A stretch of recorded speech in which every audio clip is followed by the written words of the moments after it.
I want to begin with a strange truth that most people miss.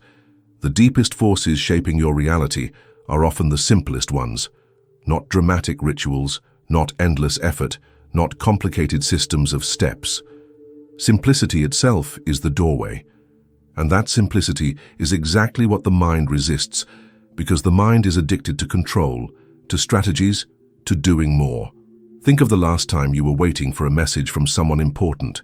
A text that could change your night, your week, maybe even your life. Notice what happened inside you. Your chest tightened, your mind rehearsed possible replies. You refreshed the screen as if forcing the outcome. That feeling of pressure wasn't just in your body, it was the frequency you were broadcasting into the field. The irony? That signal of gripping and waiting often delays the very message you want. This is the hidden paradox at the heart of quantum manifestation. We imagine it must be complicated, because reality itself feels complex. Bills, deadlines, expectations, the chaos of relationships. How could something so tangled respond to something as subtle as a state of being? And yet, the mechanics are disarmingly clear once you see them. Reality doesn't respond to what you beg for.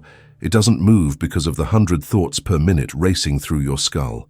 It organizes itself according to the vibration you're already embodying, the coherence of the signal you're already sending. That's the simplicity. Like a mirror, the field reflects what you stand as, not what you strain toward. And the mirror is always instant, always exact, always without judgment. If you stand in front of it smiling, it smiles back. If you scowl, it doesn't argue. It simply shows you your own face. The universe works the same way. The reason this feels counterintuitive is because we've been trained to confuse effort with effectiveness. We're told to hustle harder, push more, make things happen. But in the quantum sense, manifestation is less about forcing and more about tuning, less about controlling the picture in the mirror, more about adjusting the stance of the one who stands before it. And here's why that matters for you. Once you really see the simplicity, the exhausting effort falls away. You stop chasing outcomes like a hamster in a wheel and start realizing they're already encoded in the way you hold yourself, breathe, speak, and feel right now. The shift is smaller than you think, and it's closer than you've ever allowed yourself to believe. When people first hear about manifestation, it often sounds like a mystical lottery. Think hard enough, feel good enough, repeat affirmations until reality finally cracks open. But the mechanics are not random, and they're not hidden in mystery schools. They're operating right here in the way your consciousness interacts with the field of possibilities. The most direct way to understand it is to picture a mirror. You don't argue with a mirror to change what it shows. You don't tape new images to the glass, hoping the reflection will obey. The mirror doesn't respond to your requests. It reflects your stance in real time. That's the essence of quantum manifestation. In physics terms, we could point to the observer effect, the strange discovery that particles behave differently when observed. Not because your eyes have magic powers, but because consciousness itself carries weight. Attention changes the pattern. But here's the crucial layer most people miss. It's not just what you notice that matters, it's the state you embody while noticing. The body is part of the observation. The nervous system, the breath, the emotional tone, these are all signals that sculpt the reflection. So imagine standing in front of that universal mirror with your shoulders clenched, breath shallow, and mind racing about lack. The reflection can only amplify that stance, no matter how many words you layer on top. Now imagine softening the body, opening the chest, and letting gratitude color your presence. Even without words, the reflection shifts instantly. This is not about pretending or forcing positivity. It's about embodying a coherent stance that the mirror has no choice but to echo back. The simplicity is ruthless. The field doesn't negotiate with contradictions. It reflects coherence, not effort. And the more aligned your state, the faster the reflection stabilizes. That's why you've sometimes noticed results appear almost instantly when you weren't trying, but simply being. But here's the twist. Most people, even after glimpsing this mirror truth, sabotage themselves by clinging to one costly myth. The most stubborn myth in manifestation is this: if I just think harder, visualize longer, or chant affirmations enough times, reality will eventually crack and give me what I want. It's the mental gym myth, the idea that thought alone, stripped from the body and stripped from feeling, can bend the universe into shape. But here's the problem. When the mind is repeating, I'm abundant, yet the body is clenched in fear of next month's bills, the mirror doesn't hear the words. It reflects the fear. When you force a smile in the middle of anxiety, the universe doesn't take the smile at face value. It feels the static underneath. The myth fails because it imagines reality listens to surface signals, when in truth, it's tuned to coherence. Let me ground this in something familiar. Picture this. You're standing in line at a grocery store. Your card is in your hand and you're silently praying it doesn't decline.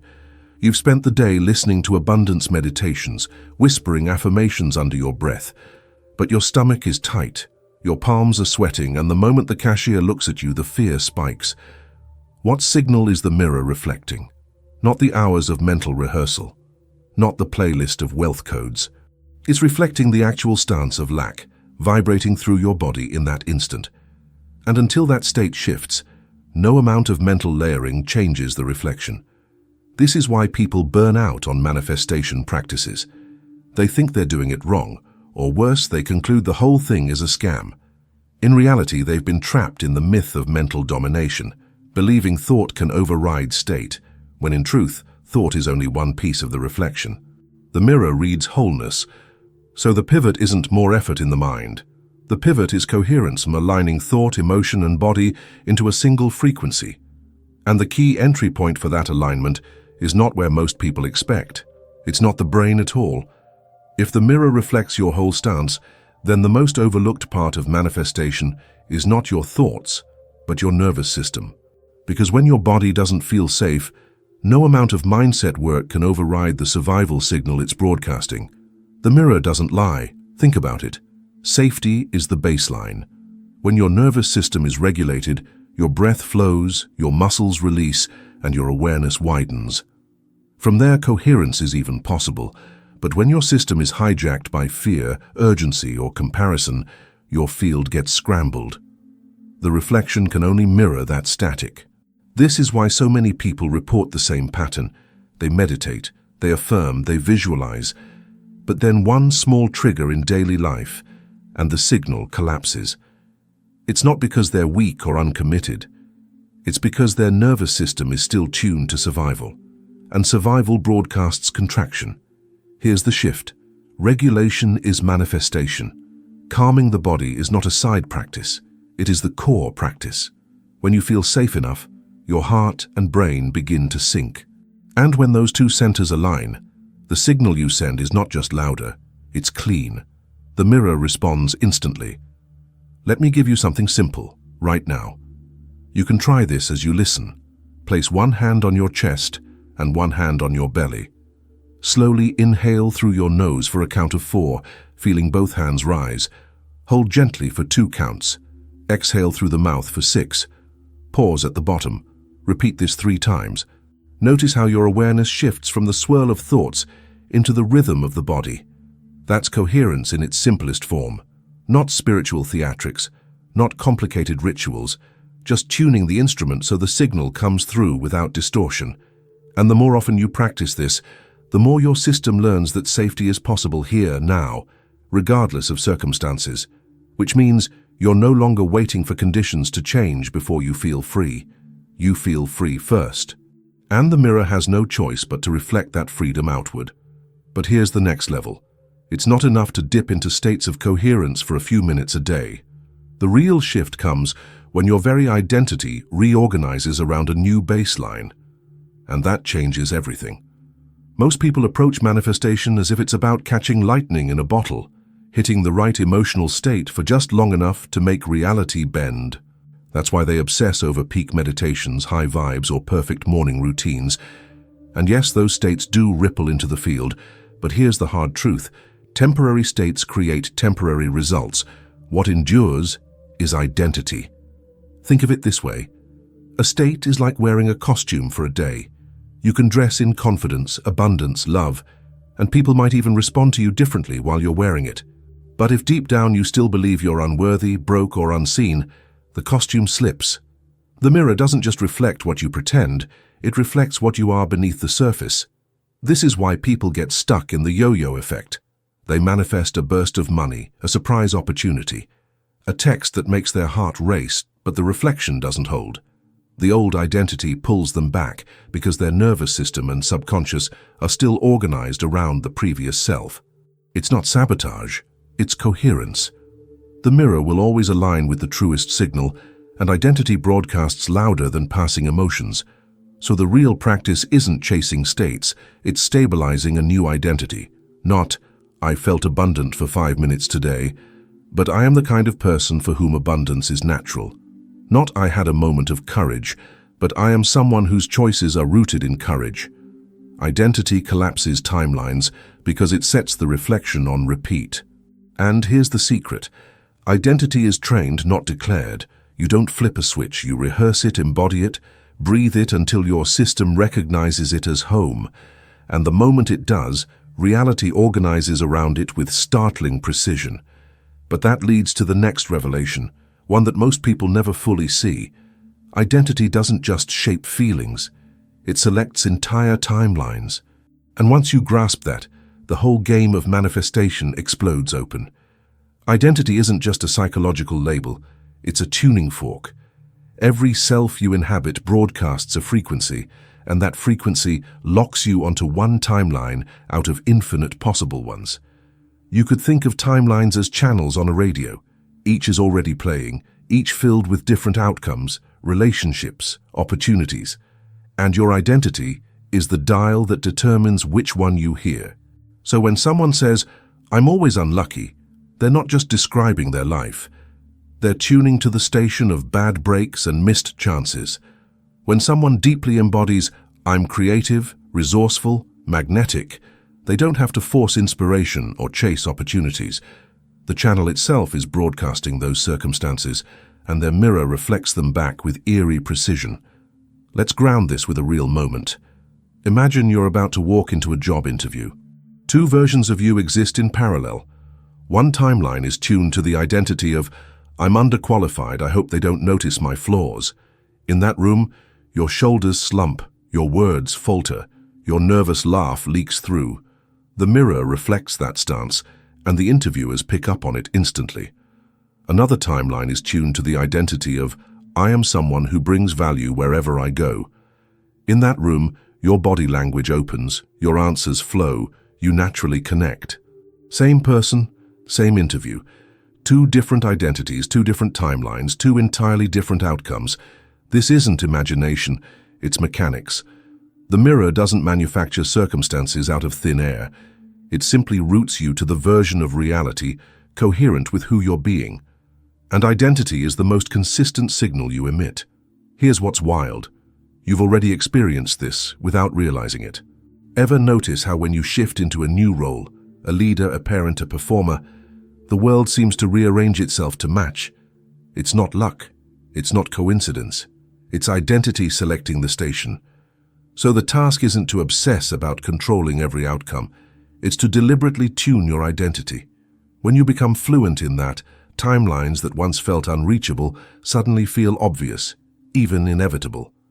But tuning identity isn't about lofty declarations. It's a daily practice. And to make it real, you need tools that rehearse the stance of the new self until your system believes it down to the bones. Let me give you a set of those next. If identity is the dial, then the art of manifestation is learning how to rehearse the new station until it becomes second nature. Think of an actor stepping into a role. At first it feels like pretending, but with repetition, the body, the voice, even the thought patterns align. Soon, it no longer feels like acting. It feels like home. That's exactly how identity training works. So here's a toolkit you can begin using right away. 1. Bridge statements. These are small, believable steps between your old stance and your new one. Instead of forcing, "I'm wealthy," when your body rejects it, try, "I'm learning to recognize opportunities," or "I'm open to money flowing in surprising ways." The mirror reflects the honesty of those bridges, and each step carries you closer to the identity you're rehearsing. 2. Somatic anchors. Choose a physical gesture or posture that represents your desired self. Maybe it's rolling your shoulders back and lifting your chest when you want to embody confidence. Maybe it's placing your hand on your heart to root into trust. Repeat these anchors daily until your nervous system pairs the posture with the state, making it easier to access under pressure. 3. Embodiment drills. For 5 minutes a day, walk around your room as the version of you who already lives on the timeline you're calling in. How would they breathe? How would they look at the world? How would they hold silence? Don't analyze, embody. This is one of the fastest ways to convince your system that the identity is real. 4. Reality rehearsals. Imagine an ordinary moment, buying coffee, answering a message, entering a room. Then run through it as your current self. Feel it. Now run through it again as your chosen identity. Let the difference land in your body. This creates muscle memory in your field. When you combine these tools, you're no longer just thinking about change, you're broadcasting it through every channel, mind, body, and energy. That's when the mirror shifts with astonishing speed. And I'd love to hear from you. Have you ever noticed that the moment you stopped gripping so hard, what you wanted finally showed up? Tell me your story in the comments. It might unlock someone else's leap. Because here's the reality. Even with tools in hand, you'll still encounter obstacles. Not random ones, but patterned traps that pull your signal apart. And knowing how to transmute those traps is the difference between staying stuck and stabilizing the new identity. Even with the best tools, there are 3 traps that almost everyone falls into on the path of manifestation. They're not random. They're built into how the nervous system and the mind try to protect us. But once you recognize them, you can flip them into fuel instead of friction. The first trap is urgency. It's the feeling of, it has to happen now or else. Urgency scrambles the signal because it broadcasts lack. Think of someone gasping for air. Their whole body screams scarcity, even if they whisper affirmations of trust. The mirror reflects the gasp, not the words. The way through isn't pretending you don't care. It's grounding. When urgency rises, pause and bring awareness into the body. Inhale slowly, widen your vision, and remind yourself, time expands as I breathe. Urgency dissolves, and the signal clears. The second trap is split signals.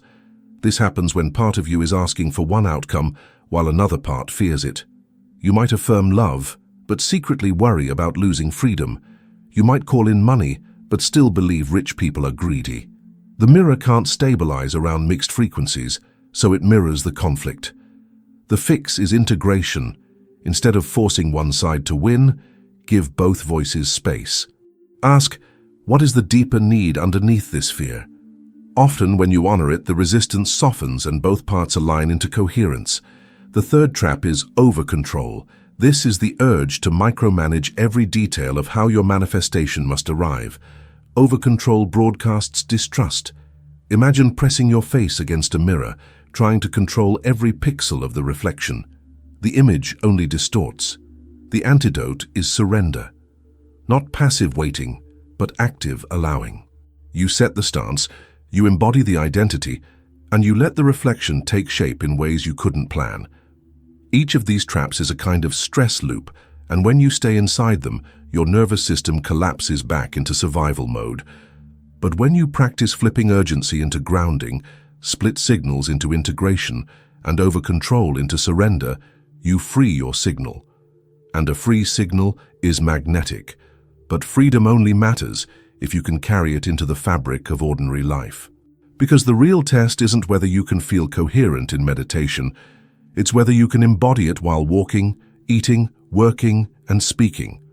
That's where the field truly stabilizes. The real measure of manifestation isn't whether you can sit still for 20 minutes and visualize a perfect scene. It's whether you can carry coherence into the messy, ordinary rhythms of daily life. Because that's where the mirror is always listening. Not in rare rituals, but in the moment-to-moment broadcast of who you're being. Take walking, for example. Most people walk with their head down, shoulders rounded, mind racing. That posture is a broadcast of contraction, but if you lift your gaze, slow your stride, and let each step land with presence, the entire field around you shifts. You're not waiting to arrive at some future. You're embodying arrival now. The mirror reflects that stance of already being there. Or eating.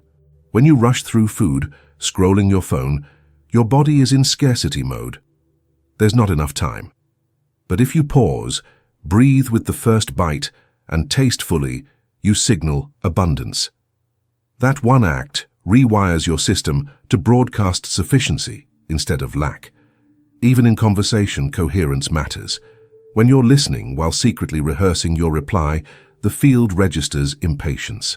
But when you soften, drop into your body and give your full attention, you're broadcasting presence. And presence is magnetic. People feel it, and reality mirrors it back in opportunities and synchronicities. This is where manifestation leaves the category of practice and becomes your way of being. Because when coherence is woven into how you walk, eat, and speak, your signal is no longer fragile. It doesn't collapse when life throws a curveball. It holds. And when it holds, timelines stabilize around you. That's the secret most people never discover. You don't have to carve out extra hours for manifestation. You are manifesting in every micro moment, whether you notice it or not. The shift is simply becoming deliberate about the stance you bring to those micro moments. But once you stabilize coherence in daily life, another door opens, a bigger one, because this signal doesn't just shape your errands and small wins. It begins to ripple into entire domains, your relationships, your creativity, your health, your sense of purpose. And when those domains start to reorganize, the scale of change will shock you. Once coherence becomes your baseline, it doesn't just shape single outcomes, it expands into entire domains of life. Relationships shift, creativity flows, health reorganizes, purpose clarifies. Because the mirror doesn't only reflect isolated moments, it reflects the whole stance of who you are becoming. Let's start with relationships. When your signal is scrambled, you attract dynamics that match the chaos. You meet people who mirror your insecurity, your overgiving, or your fear of being left. But when you embody coherence, you stop broadcasting desperation. You signal safety, presence, and self-respect. And the mirror reflects that in the quality of connections that show up, not because you're chasing them, but because resonance makes them inevitable. In creativity, the effect is just as clear. Think of a time you faced a blank page or canvas and froze. That's the signal of I don't have it. The mirror echoed that stance with emptiness. Now picture the moments when ideas poured through effortlessly. You weren't trying to force them. You were tuned to the identity of I am a channel. The difference wasn't luck. It was frequency stabilizing around your chosen role. Health follows the same law. Stress and dysregulation broadcast contraction, and the body mirrors that with fatigue, tension, even illness. But coherence signals harmony. It doesn't mean you bypass medical realities, but it shifts the terrain. Recovery speeds up, resilience grows, the body organizes around the broadcast of safety. And purpose. When you embody coherence, purpose stops being a riddle you're trying to solve. It becomes obvious, because the mirror of reality keeps handing you aligned invitations, nudges, and openings that match your stance. You don't hunt for purpose. It meets you on the station you've tuned. Let me ground this with a simple scene. Picture someone at the gym, struggling under the weight of comparison. They glance at others, tighten up, and broadcast, I'm behind. The mirror reflects that, draining motivation. But another version of the same person breathes into coherence, focuses inward, and embodies, I am someone who grows stronger each day. Suddenly the workout flows, energy rises, and progress compounds. Same weights, different stance, entirely different timeline. This is the quiet revolution. When coherence permeates your relationships, creativity, health, and purpose, life stops feeling like a puzzle to solve. It becomes a field you dance with. But here's the leap even bigger than that. Because once you see how coherence shapes your domains, you realize it's not just you doing the shaping. There's a larger intelligence at play, and aligning with it changes the meaning of manifestation itself. At some point, manifestation stops being about getting what I want and becomes about aligning with something larger. You begin to notice that the outcomes showing up in the mirror aren't just convenient, they're wise. They arrive with a timing and a precision your conscious mind could never have orchestrated. And this is where the practice crosses into the spiritual dimension. Call it the field, the universe, the quantum, or simply life itself. It doesn't matter. What matters is that you realize you're not bending reality into submission. You're partnering with an intelligence that is far more expansive than your personal plans. The mirror doesn't only reflect you back to yourself, it reflects the harmony between you and the greater whole. And here's the paradox. The deepest strength comes from surrender, not from clenching your fists and demanding outcomes, but from softening your grip and allowing alignment to guide you. Surrender doesn't mean passivity. It doesn't mean abandoning desire. It means trusting that your role is to embody the stance, to tune the dial, and then let the reflection take the shape it needs to take. Sometimes that shape is even more generous than what you imagined.